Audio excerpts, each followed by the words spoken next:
ಕೂಡ ಬಂದ್ ಮಾಡಿದ್ದಾರೆ. ಇನ್ನೊಂದು ವಿಶೇಷವಾಗಿ ಹೇಳ್ಬೇಕಂದ್ರೆ ಈ ಸರ್ಕಾರ 33% ಏನು ನಮ್ಮ ಮೋದಿಜಿಯವರು ನಮ್ಮ ಭಾರತೀಯ ಜನತಾ ಪಕ್ಷದ ಸರ್ಕಾರ 33% ಮಹಿಳೆಯರಿಗೆ ರಿಸರ್ವೇಷನ್ ಬಿಲ್ ಅನ್ನ ತಂದಿತ್ತು. ಆ ಬಿಲ್ಲಿಗೋಸ್ಕರ ಕೂಡ ಅವರು ವಿರೋಧವನ್ನ ವ್ಯಕ್ತಪಡಿಸಿದ್ದಾರೆ.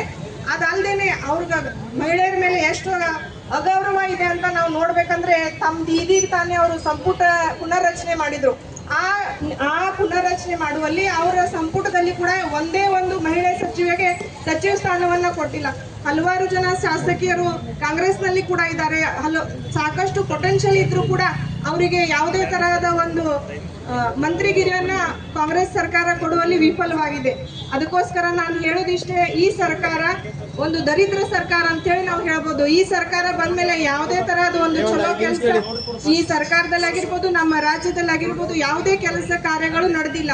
ಅದಕ್ಕೋಸ್ಕರ ಈ ಸರ್ಕಾರ ತಕ್ಷಣ ನಾವು ಏನು ನಮ್ಮ ಭಾರತೀಯ ಜನತಾ ಪಕ್ಷದ ವತಿಯಿಂದ ಏನೆಲ್ಲ ನಾವು ಬೇಡಿಕೆಗಳನ್ನ ಇಟ್ಟಿದ್ದೀವಿ ಆ ಬೇಡಿಕೆಗಳನ್ನ ತಕ್ಷಣ ಪೂರೈಸಬೇಕು ಮತ್ತು ಮಹಿಳೆಯರಿಗೆ ಒಂದು ಗೌರವಯುತ ನಡವಳಿಕೆಯನ್ನ ಈ ಸರ್ಕಾರದಿಂದ ಬರ್ಬೇಕಂತ ಹೇಳಿ ನಾನು ಒಂದು ವಿನಂತಿಯನ್ನ ಮಾಡ್ತೀನಿ, ಸರ್ಕಾರಕ್ಕೆ ಮನವಿ ಮಾಡ್ತಿದ್ದೀನಿ. ಈ ಸರ್ಕಾರ ನಮ್ಮ ಈ ಬೇಡಿಕೆಗಳಿಗೆ ಒಂದು ಸ್ಪಂದನೆ ಮಾಡಲಿಲ್ಲ ಅಂದ್ರೆ ಮುಂದಿನ ದಿನಮಾನಗಳಲ್ಲಿ ನಾವು ಅತ್ಯಂತ ತೀವ್ರವಾದ ಹೋರಾಟವನ್ನ ಕೈಗೊಳ್ತೀವಿ ಅಂತ ಹೇಳಿ ನನ್ನ 2 ಮಾತಿಗೆ ವಿರಾಮ ಹೇಳ್ತೀನಿ. ಈಗ ವಿಜಯಪುರ ಮಹಾನಗರ ಪಾಲಿಕೆ ಉಪಮಹಾಪೌರರಾದ ಜಾಧವ್ ಮೇಡಮ್ ಅವರು ಹೋರಾಟ ಉದ್ದೇಶಿಸಿ ಮಾತನಾಡ್ಬೇಕಂತ ಹೇಳಿ ಕೇಳ್ಬೋದು. ಎಲ್ಲರಿಗೂ ನಮಸ್ಕಾರ. ಇಲ್ಲಿ ವೇದಿಕೆ ಮೇಲೆ ಆಸನಾಗಿರುವ ನಮ್ಮ ಜಿಲ್ದಾಣಿ ಸಾಹೇಬರು ಹಾಗೂ ನಮ್ಮ ಪಪ್ಪಾಯಟನ್ ಶೆಟ್ಟಿ ಸರ್ ಅವರು ಹಾಗೂ ಅಂಗಡಿ ಸರ್ ಅವರು ಇವರಲ್ಲದೆ ಎಲ್ಲರಿಗೂ ನಮಸ್ಕರಿಸುತ್ತಾ ನಾನು ಇಲ್ಲಿ ನಮ್ಮ ಹೆಣ್ಣು ಮಕ್ಕಳ ಬಗ್ಗೆ ಭ್ರಷ್ಟಾಚಾರದ ಸರ್ಕಾರ ಅಂತ ಹೇಳಿ ನಾವು ಇವತ್ತು ಏನು ಈ ಕಾರ್ಯಕ್ರಮವನ್ನು ಉದ್ದೇಶಿಸಿ ಮಾತಾಡೋಕ್ಕೆ ಇಷ್ಟಪಡ್ತೀನಿ. ನಮ್ಮ ದಲಿತ ಹೆಣ್ಣು ಮಕ್ಕಳಿಗೆ ಭಾಳ ಅಂತಂದರೆ ಭಾಳನೂ ಪ್ರಾಬ್ಲಮ್ ಇದೆ ರೀ ಮೇಡಮ್. ಅದು ನಾವು ಮಾತನಾಡಲಿಕ್ಕೆ ಯಾವ ಥರ ಹೇಳಬೇಕೋ ಗೊತ್ತಾಗ್ತಾ ಇಲ್ಲ. ನಮ್ಮ ಹೆಣ್ಮಕ್ಳು ಎಲ್ಲ ದುಡಿದವರು, ಅವ್ರಿಗೆ ಗೃಹಲಕ್ಷ್ಮಿ ಅಂತ ಹೇಳ್ತಾರೆ, ಅದನ್ನು ಬರ್ತಾ ಇಲ್ಲ. ಮನೆ ಹಾಕ್ತೀವಿ ಅಂತ ಹೇಳಿ ಅದು ಮನೆಯ ಆಶ್ವಾಸನೆ ಕೊಟ್ಟು ಮನೆಯೂ ಯಾವುದೇ ಥರದಿಲ್ಲ. ಮಳೆಗಾಲದಲ್ಲಿ ನಮ್ಮ ಮನೆಯೊಳಗೆ ನೀರನ್ನು ತುಂಬಿ ಅವೆಲ್ಲ ಮನೆ ತುಂಬಿದ್ದಕ್ಕೆ ಅವಾಗ ಅವಧಾನ ಕೊಡೋಂತಂದ್ರೆ ಅದನ್ನು ಕೊಡ್ತಾ ಇಲ್ಲ. ಅದಕ್ಕಾಗಿ ಎಲ್ಲ ಥರದ ಪ್ರಾಬ್ಲಮ್ ಇರೋದ್ರಿಂದ ಮತ್ತು ಈ ಸರ್ಕಾರ 33% ಲೇಡೀಸ್ ಮಾಡಿ ಅಂತಂದಾಗ ಅದಕ್ಕೂ ಮಾಡಲಿಲ್ಲ. ಮತ್ತು ಇದು ಯಾವ ಥರ ಸರ್ಕಾರ ನಡೆಸ್ತಾ ಇದ್ದಾರೋ ಗೊತ್ತಾಗ್ತಾ ಇಲ್ಲ. ಅದರಲ್ಲಿ ಮೊನ್ನೆ ನೀವೇ ನೋಡಿದ್ರಿ, ಎಲ್ಲರೂ ಒಂದೇ ಮಾತ್ರ ಹಾಡು ಮುಂದೆ ಯಾವ ಥರ ನ್ಯೂಸನ್ನು ಲೀಕ್ ಮಾಡಿದ್ದಾರೆ ಅನ್ನೋದನ್ನು ನಿಮಗೂ ಗೊತ್ತಿದೆ, ನೀವು ನ್ಯೂಸ್ ನೋಡ್ತೀರಿ. ಅದೇ ರೀತಿ ಮತ್ತು ನಮ್ಮ ಸರ್ಕಾರದಲ್ಲಿ ಎಲ್ಲ ನಮ್ಮ ಹೆಣ್ಣುಮಕ್ಕಳಿಗೆ ಮುಂದಿಟ್ಟು ನಮ್ಮನ್ನು ಸಪೋರ್ಟನ್ನು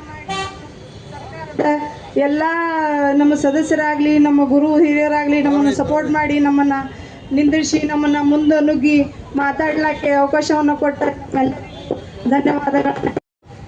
ಅವರು ಎಲ್ಲರಿಗೆ ಕಾನೂನು ಅನ್ನೋದು ಎಲ್ಲರಿಗೂ ಒಂದೇ ಇರ್ತದೆ. ಎಲ್ಲರಿಗೆ ಯಾರು ತಪ್ಪು ಮಾಡಿದ್ರು ಅದು ತಪ್ಪೇನೆ. ನಾನೇ ಮಾಡಲಿ, ಇನ್ನೊಬ್ರು ಯಾರ್ಯಾರು ಗೌಡ್ರೆ ಮಾಡಲಿ, ಸೌಕರ್ಯ ಮಾಡಲಿ, ಆದ್ರೆ ಹೋಗಿ ಬಿಟ್ಟು ಇಂಥ ನಾಚಿಕೆಗೇಡಿ ಕೆಲಸ ಮಾಡಿದ್ರಲ್ಲ, ಇದು ನಿಮ್ಮನ್ನು ಯಾವ ಕಾರಣಕ್ಕೂ ಈ ಕರ್ನಾಟಕ ರಾಜ್ಯದ ಜನ ನಿಮ್ಮನ್ನೆಲ್ಲ ಕ್ಷಮೆ ಮಾಡೋದಿಲ್ಲ. ಪಾಪ ಹೆಸ್ಕಿ ಮನುಷ್ಯನ ಅಷ್ಟೊಂದು ಲಂಚ ತಿಂದವನು 180 ಕೋಟಿ ರೂಪಾಯಿ ನಾ ಎಷ್ಟಿ ಅಂತೇಳಿ ತನ್ನ ಲೋಕಸಭಾ ಚುನಾವಣೆಗೆ ಹಣವನ್ನು ಬಳ್ಳಾರಿನಲ್ಲಿ ಉಪಯೋಗ ಮಾಡಿಕೊಂಡು ಮತ್ತೊಬ್ಬರಿಗೆ ಕೊಟ್ಟು ಬ್ಯಾಂಕ್ ಟ್ರಾನ್ಸ್ಫರ್ ಮಾಡ್ತಾರೇನ್ರಿ? ಯಾರೇ ಹಣ? ಇಂಥ ಒಂದು ಅವ್ಯವಹಾರ ಮಾಡಿರ್ತಕ್ಕಂಥ ಒಬ್ಬ ಅಯೋಗ್ಯ ಮನುಷ್ಯನ ತಂದು ಪುನಃ ಈಗ ಮಂತ್ರಿ ಮಾಡಿರಂದ್ರೆ ನಿಮಗೆ ನಾಚಿಕೆ ಬರೋದಿಲ್ಲ ಅಂತಕ್ಕಂಥ ಪ್ರಶ್ನೆ ನಾನು ಕೇಳಲಿಕ್ಕೆ ಬಯಸ್ತೇನೆ.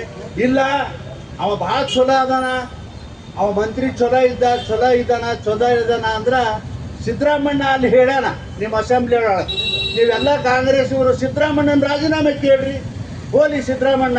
ಇಲ್ಲ ಹೇಳ್ದೆ ಯಾಕಂದ್ರೆ ಅಸೆಂಬ್ಲಿ ಒಳಗೆ ನಮಗೆಲ್ಲ ಮೋಸ ಮಾಡ್ಲಿಕ್ಕೆ ಹೇಳಿದ್ರ, ನಮ್ಮನ್ನು ಸಮಾಧಾನ ಮಾಡ್ಲಿಕ್ಕೆ ಹೇಳಿದ್ರ. ಅದಕ್ಕಾಗಿ ಆ ಒಂದು ಪ್ರಶ್ನೆನೂ ಕೂಡ ನಾನು ಕೇಳ್ತೀನಿ. ಸಿದ್ದರಾಮಯ್ಯ ಇದು ಹೇಳೋದು ತಪ್ಪ ಅಂತೇಳಿ ಕಾಂಗ್ರೆಸ್ನವ್ರಿಗೆ ಅನಿಸಿದ್ರೆ ಕಾಂಗ್ರೆಸ್ ಪಕ್ಷದವರು ಸಿದ್ದರಾಮಣ್ಣನ ಇವತ್ತೇ ಕಾಂಗ್ರೆಸ್ ಕಿತ್ತು ಹೊರಗೆ ಹಾಕಬೇಕು ಅಂತೇಳಿ ನಾನು ಒಂದು ಬೇಡಿಕೆಯನ್ನು ಈ ಸಂದರ್ಭದಲ್ಲಿ ಇಡ್ತೀನಿ. ನಮಸ್ಕಾರ. ಸಾಹೇಬ್ರಿಗೆ ಈಗ ಅಲ್ಪಸಂಖ್ಯಾತರ ಮೋರ್ಚಾ ಜಿಲ್ಲಾ ಅಧ್ಯಕ್ಷರ ರಜಾಕ್ ಸಾಬ್ ವಾಲಿಕಾರ್ ಅವರು ಒಂದೆರಡು ಮಾತನಾಡ್ತಾರೆ. ಇವತ್ತಿನ ಈ ಏನ ನಾಗೇಂದ್ರ ಅವರ ರಾಜೀನಾಮೆ ಕುರಿತು ಇವತ್ತಿನ ಈ ಸತ್ಯಾಗ್ರಹದ